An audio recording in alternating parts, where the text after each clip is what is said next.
the book comes out, you've done a couple of podcasts, and you get this email.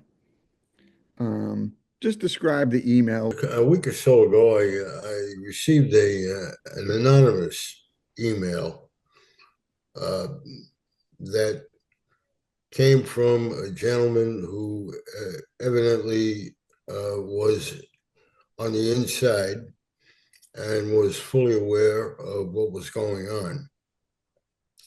Uh, he claims that Gambino engineered this whole thing, assigned it to Jersey, meaning the their contingent in Jersey would be the hit team. This gentleman who sent me this email uh, clearly indicates that there was no loan, there was no money, there was no drugs.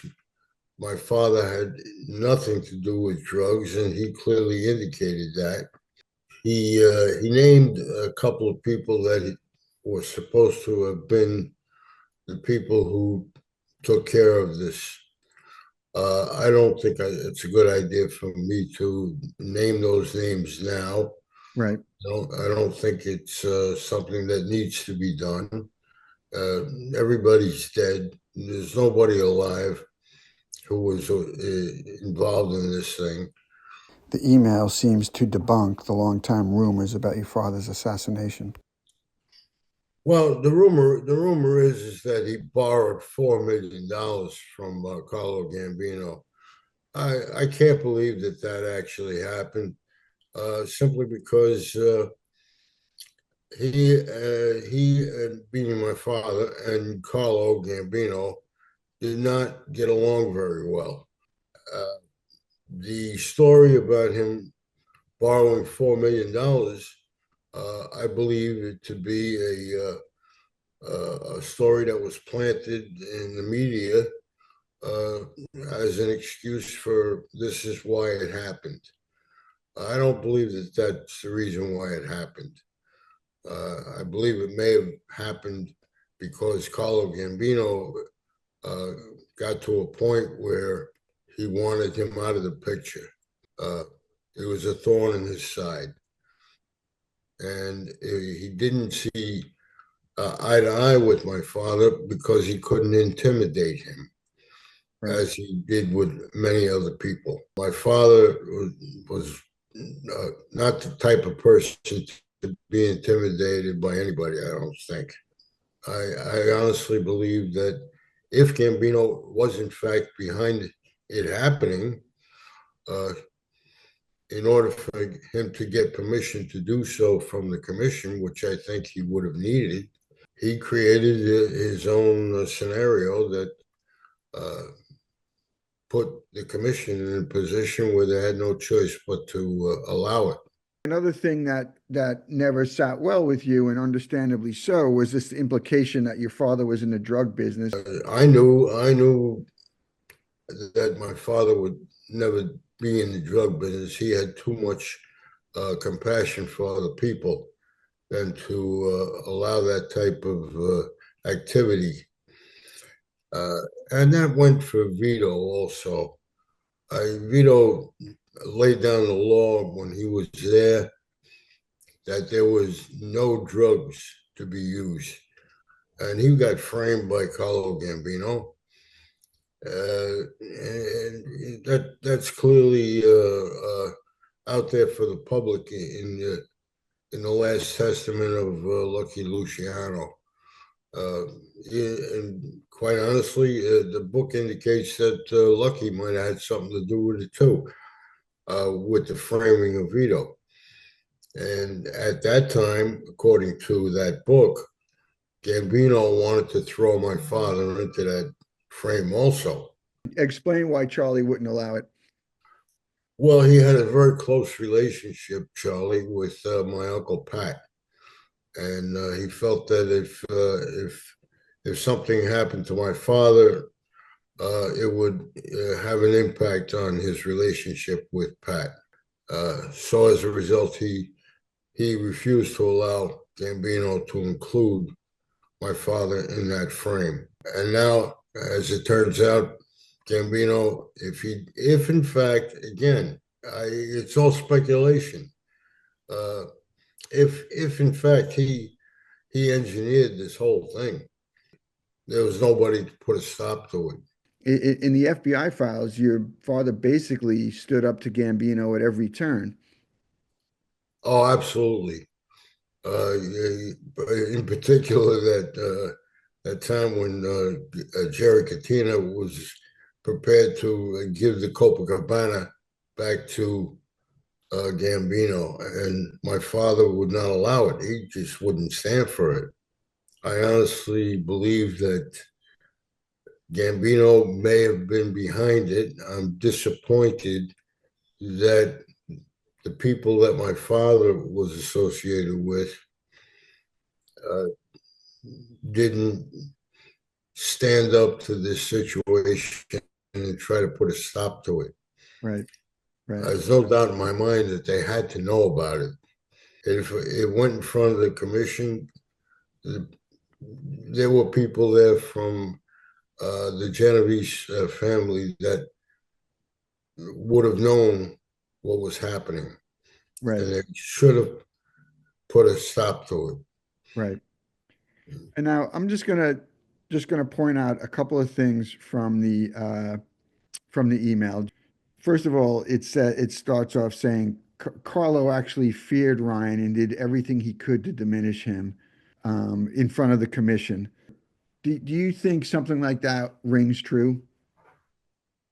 That rings true. I honestly believe that Gambino did fear my father simply because of the fact that he couldn't intimidate him and he couldn't control him.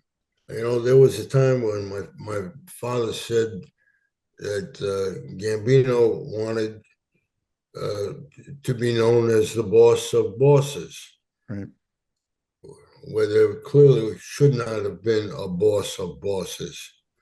He still wanted that. Uh, that takes it takes a guy with clearly an agenda to want that title. You know, you can look back on this. It was 50 some odd years ago, and we can speculate all day long as to who's to blame and why it happened and who allowed it to happen and who actually did the job. There's been some public speculation that's available to the public right. that people from New Jersey associated with Gambino actually did the hit. It happened. It happened, and you know I can't change that.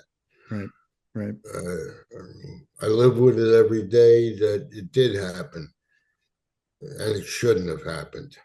I just want to point out two more things in the email. Gambino takes that innocuous comment and turns it into this moment where your father's disrespecting. Does that sound plausible to you, guy? It's plausible. It's not only plausible. It's probably more realistic than you think because my father was unfortunately sometimes he would say the wrong thing at the wrong time. Sometimes uh, he would say something off the top of his head that was a little bit out of line, so to speak. Right. Uh,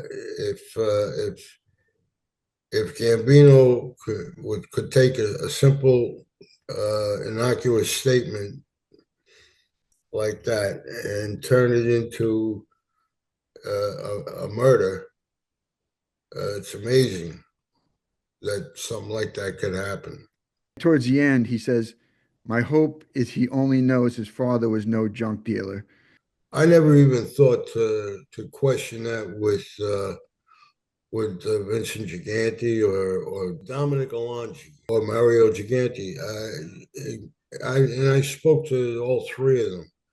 Uh, I never got to speak to Benny Schwint. I never saw him or heard from him after my father's demise.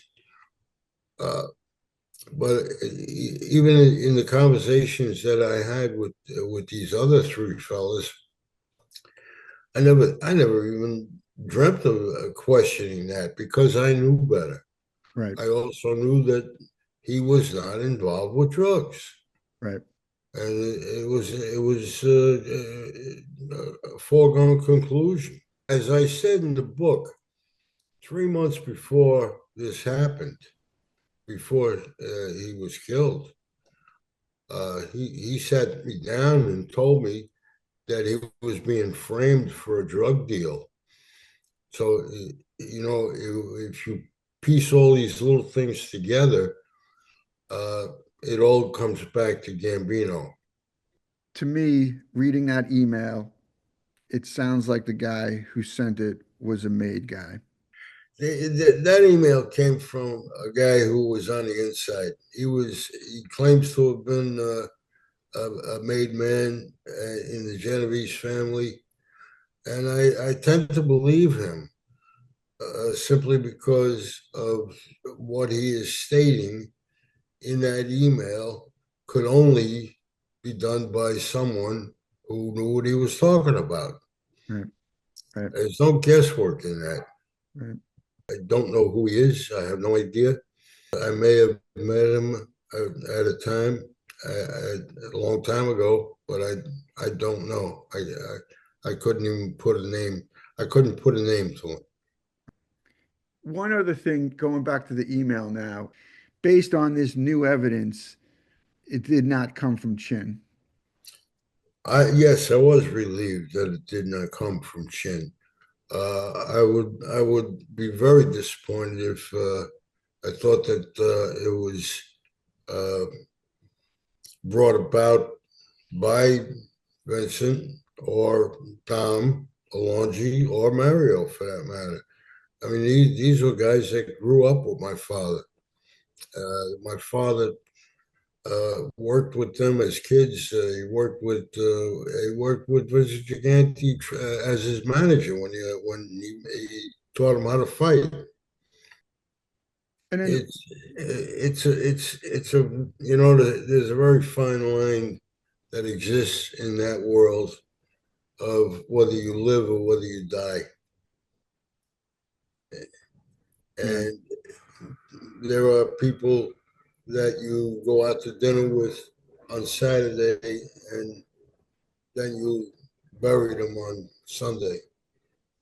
Uh, I I actually thought that they may have been involved, but I after seeing that memo, seeing that email, I gotta believe that they had nothing to do with it. right, They couldn't do anything to stop it. right. I think that anybody who came forward and tried to stop it might have been included in the hit.